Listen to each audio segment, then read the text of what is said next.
Hello there friends, I'm back with a whole lot of different news. Today we've got cheaters all over CS2, new smart glasses with a built-in radar hack, possible NAVI reshuffles, losing teams on the pro scene because of match fixers and cheaters, and much more. And in the second half of the video we cover the results of the Blast Spring groups with best highlights, post-match interviews, new record set, and a lot of drama. And also I will show you two main reasons why Cloud9 needs a new sniper. Without further ado, let's get straight to it. And we shall start with reshuffle rumors. Olofmeister stirred up a lot of noise on his stream saying that Beat is going to leave Navi pretty soon. People say his contract either has already expired or expires in March, so they might lose Valera soon. And here's what it all led to.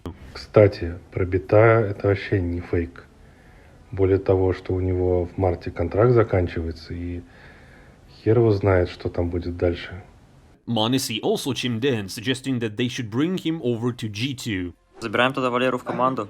Well, the little haters jumped on the news about Beat right away. Even JL didn't pass by. He posted on his Twitter, "I'll miss you, bro," but then he deleted it. Jokes aside, maybe all this is really true, although in parallel there's no information in the community that Beat renewed his contract last year and it won't expire for several more years. In general, it seems like a real soap opera. I wouldn't be surprised if Beat's departure is directly related to Simple's decision. If Simple returns to Navi, then Beat will stay. If not, both will move to another team, maybe to Cloud9 or even G2. Well, what do you think, guys? Share your opinions in the comments below. What should Beat do next? Sign a contract with Navi or move away? But let's continue with the news. The next topic is CS, and it's dying, I guess. Valve hasn't released any major updates. There's no content. The premiere mode is broken, full of cheaters and elo abusers. There's not much to do in CS if you're not a hardcore player, so people are just leaving. Plus, there's no optimization yet. It still lags.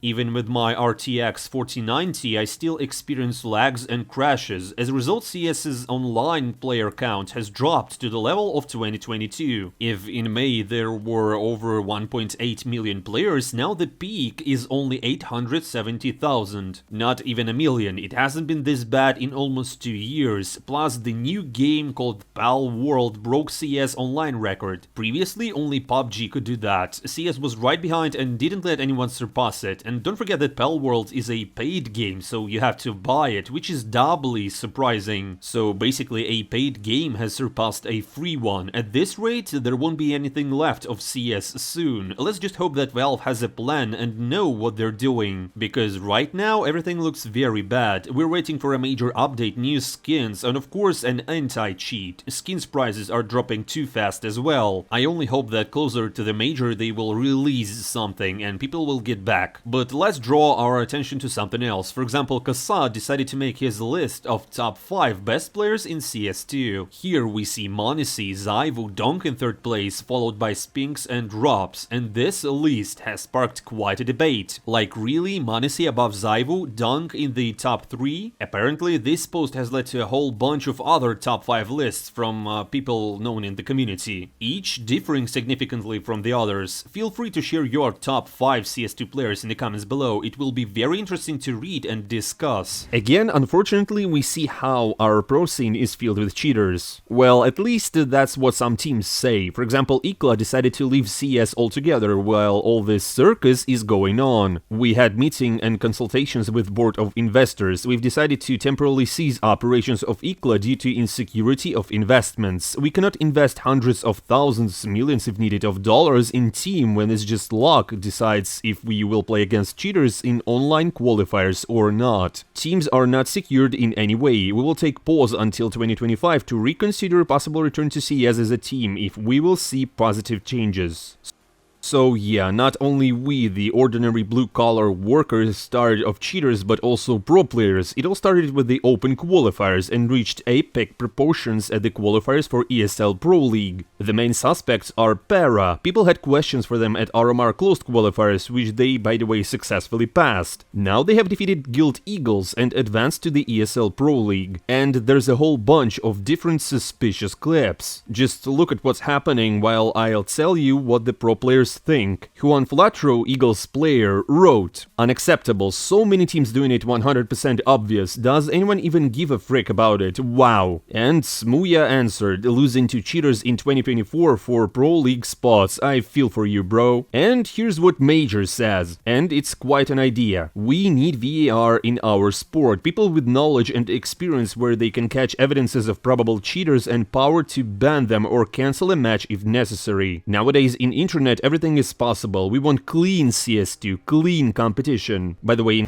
and more about cheaters, hold on to your butts, because this one is super crazy. A dude has developed smart glasses with a built-in cheats for CS2. That is something out of our world, to be honest. In short, they connect to the Radar Hack app and show you what's happening live, so you can adapt and see stuff you're not supposed to see. You can't detect it, you can't control it. How are we supposed to counter such things in CS2? I mean, if it goes viral, matchmaking is done. Esports on tier 2 scene is also done. I mean, bro, how we can even fight it? Valve can make as many anti-cheats with AI as they want, but you can't be able to make people not wear glasses during games. And Smuya already noticed that, by the way, para players also use glasses. Is that a coincidence? And now, finally guys, let's move to the main event, the start of the new Blast with a new format. Like, remember the old group stage where 3 teams play each other in a round robin and there's supposed to be a fear of elimination? In reality, even if you lose all your matches, there's a lower bracket, and even below that, another chance. Blast even created a separate tournament for another comeback opportunity. Everyone got tired of this format, and now finally we see something new. First off, there are more partners with 5 new teams, and the format is like any other tournament with only 1 chance of defeat. It means if you lose twice, you have to go to the Blast Showdown tournament, and most interestingly, to get to the Blast Finals, you need to secure the first place. Previously, 3 teams from each group advanced, but now only 1. The remaining 2 spots will be contested among the second place teams in the groups. So it's a completely new format, more teams, more competition, and it's all happening over a week, a real full-fledged Tier 1 championship.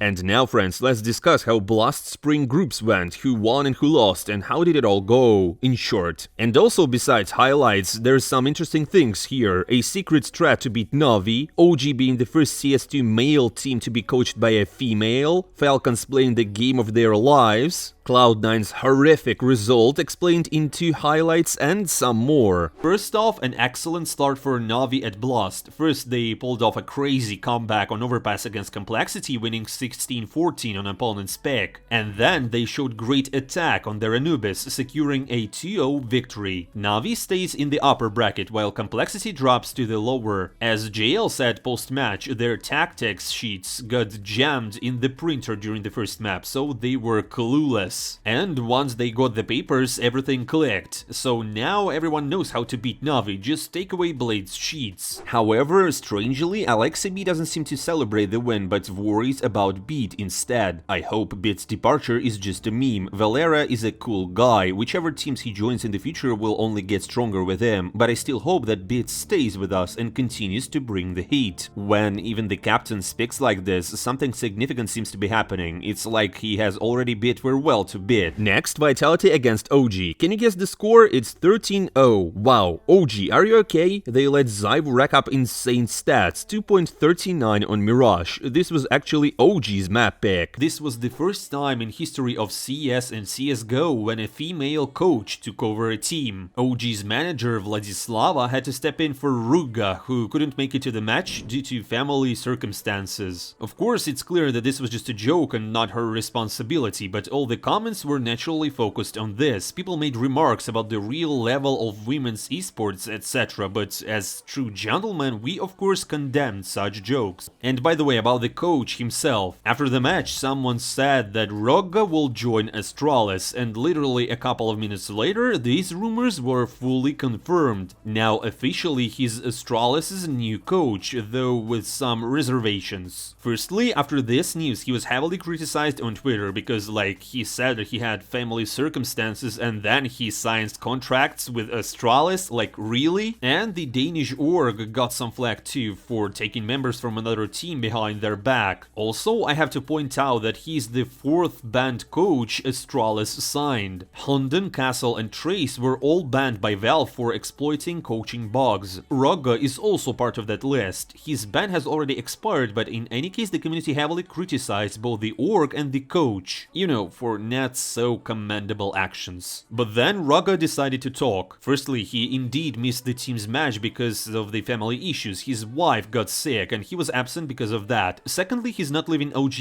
like right now, not abandoning the team in a difficult period. Rugga will join Astralis in March when his contract ends, so he will stay for the entire major cycle. Personally, I really understand Rugga. OG's lineup isn't particularly competitive. He's Danish and there's a new Danish dream team with tremendous prospects, and plus financially, I mean, Astralis can offer a lot. Only positive sides, and he's leaving not amidst scandal but at the end of his contract, which seems fine to me. As for the match between Liquid and Spirit, it was pure drama. Everyone expected it to be an easy walk for Liquid, because Spirit would be playing with their coach and a young player from their academy instead of their main star Dong and their good support Magix. But no, Liquid were on the edge 3 times during the match. On Nuke they were trailing 10-12, and if it weren't for Twist's incredible individual performance, the score would have been much worse. On Anubis it was just a pure disaster. They tried to pull a comeback but turned out it was just a fake. And on the deciding map, Ancient, Liquid were down 3-9, and if they had made a couple more mistakes it would have been a complete failure. But anyways, still Liquid made it, but it's definitely not a sweet victory. If anything, it's the opposite. Liquid are shocked by themselves. Nav said, perhaps fans are very disappointed with our results, but I believe we will get better soon. Or for example, here's what Twists wrote. Yes, the opponent played with their coach, so it's hard to take the victory seriously. I think if they had their main lineup, they would have caused even more problems. But even with Holly and Baz in Spirit's lineup, they played really well. And Sponge is also dissatisfied, not getting excited about any new roster that is under an NA banner ever again. And then Spirit's fairy tale ended after all. They lost to FaZe 02 and in 2 maps they took only 8 rounds and were eliminated.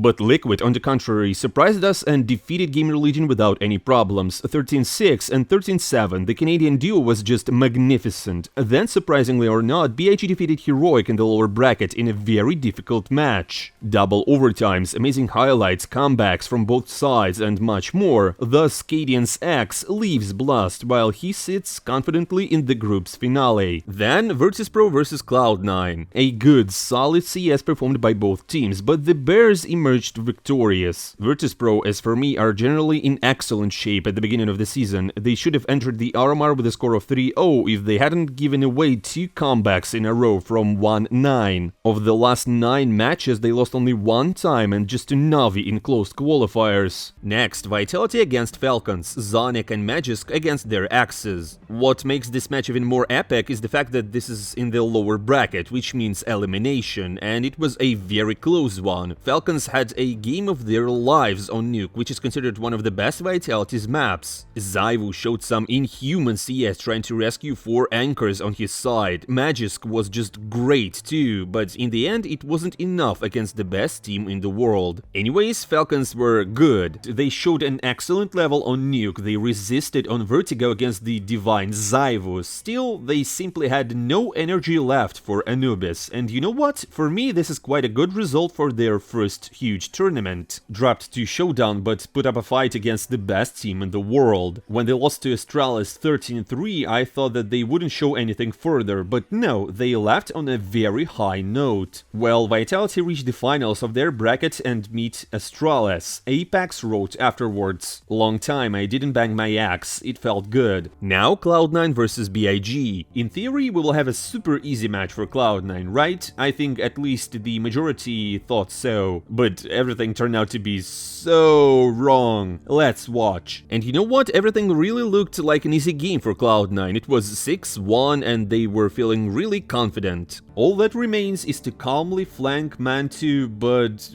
well, Perfecto will remember this clutch for a long time. Now he will. Oh my God! Shot. It gets weird.